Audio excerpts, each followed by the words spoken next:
Hi guys, welcome to Books and Stories by Ronak. I hope you all are doing great. I have started a new series of book review of regional language and I found a gem of a book titled Shara, aka School by Milind Bokil. School, a part which is inseparable and unforgettable in everyone's life. First day of entering the school and the last day of bidding farewell are the two ends of the same journey.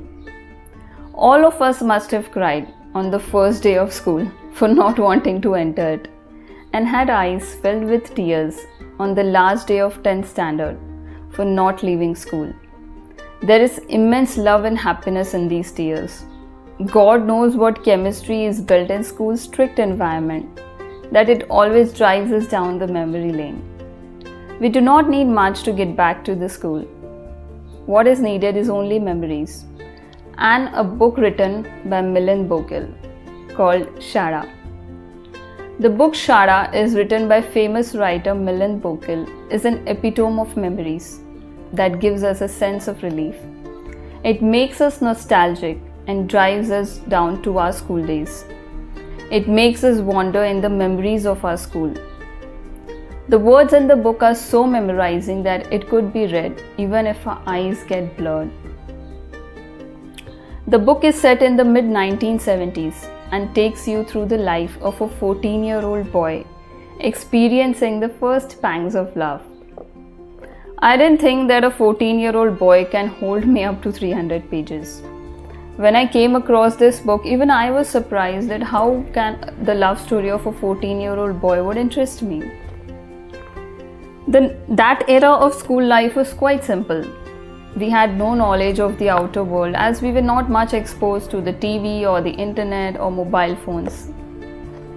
The cover of the book is beautifully designed, keeping in mind the story. The cover of the book shows the shore of the river, the greenery of the trees. In it, a black stone on which a schoolboy is sitting patiently amidst the slow and silent flowing river. The one sitting on the shore is the hero of the story. He is just a school-going boy, Mukunda Joshi, intelligent, understandable, and most importantly, in love.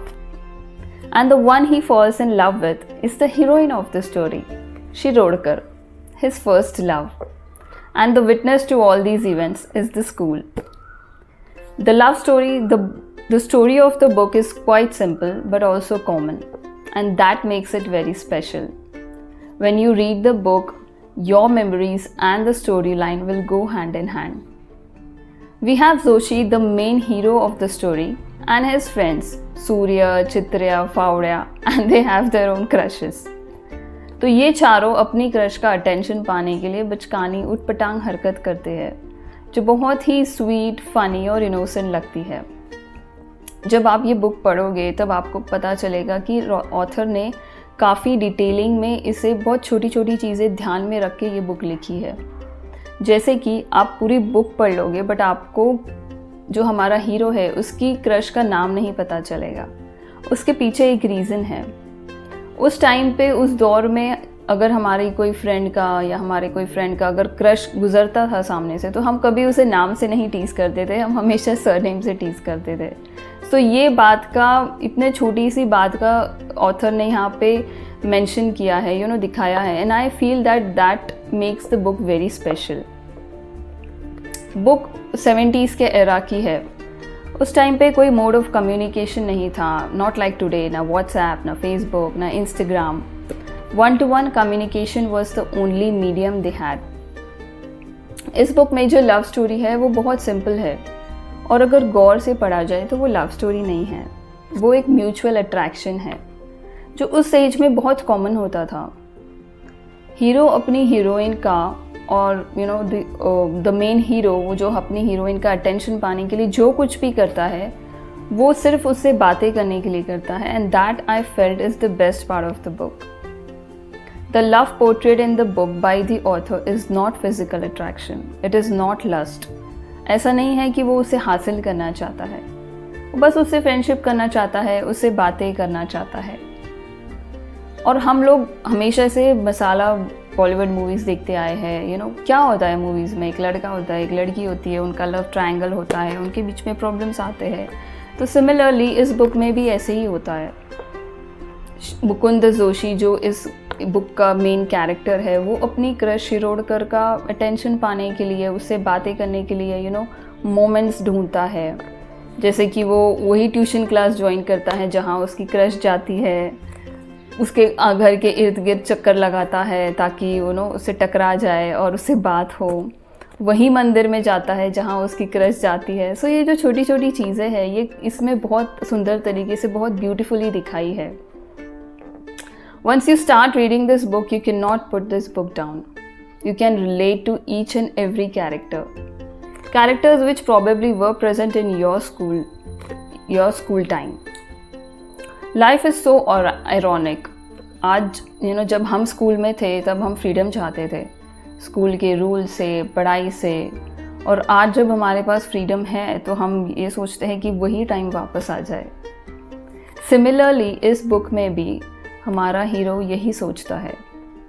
वो ये सोचता है कि वो कब बड़ा होगा, अपनी ज़िंदगी अपने तरीके से जिएगा, अपने डिसीजंस खुद लेगा। वो स्कूल के रूल्स एंड रेगुलेशंस को रिबेल करता है। इस बुक में ऐसे मोमेंट्स कई बार आएंगे जहां आप सोचोगे कि ये मेरी कहानी है। आज हमारे पास सब कुछ है, टाइम, मनी, फ्रीडम, पर जो नहीं है वो है कुछ पल। वो पल जहाँ हम अपने दोस्तों के साथ बैठ के गप्पे मारते थे, फ्यूचर की प्लानिंग करते थे, प्रॉमिस करते थे कि हमेशा कांटेक्ट में रहेंगे। इस बुक के बारे में मैं जितना कहूँ उतना कम है। क्यों ना आप ही अपने ज़िंदगी से ब्रेक ले और ये किताब पढ़े। मैं आपको प्रॉमिस करती हूँ कि आप इस बुक को पढ़ने से खुद को रोक नहीं पाएंगे। So what are you waiting for? Just take a break from your life and let your mind revisit those old school days. वैसे तो मैं रिकमेंड करूँगी कि ये बुक मराठी में पढ़नी चाहिए, but for my non Marathi readers this book is translated in English as well. उसका लिंक मैं डिस्क्रिप्शन बॉक्स में दे दूँगी। हाँ, और एक बात, वैसे काफ़ी कम मैं हमेशा बोलती हूँ कि अगर कोई किताब को मूवी में बनाया जाता है तो वो बहुत कम ऐसा होता है कि वो जस्टिस करती है उसकी एक्चुअल स्टोरी को। तो सिमिलरली ये बुक की भी मूवी बनी थी almost 10 years back. It was a national award winning film and ये मूवी भी उतनी ही खूबसूरत है जितनी ये किताब। अगर आप चाहते हैं तो आप मूवी भी देख सकते हो, हॉटस्टार पे अवेलेबल है, बट मैं रिकमेंड करूँगी कि आप ये किताब पढ़ें। किताब के पन्नों में खो जाने का एक अपना अलग ही मज़ा है। So that's all for today. I hope you liked my video. Please subscribe to my channel and I will mention all the links in the description box. Till then, happy reading. Bye.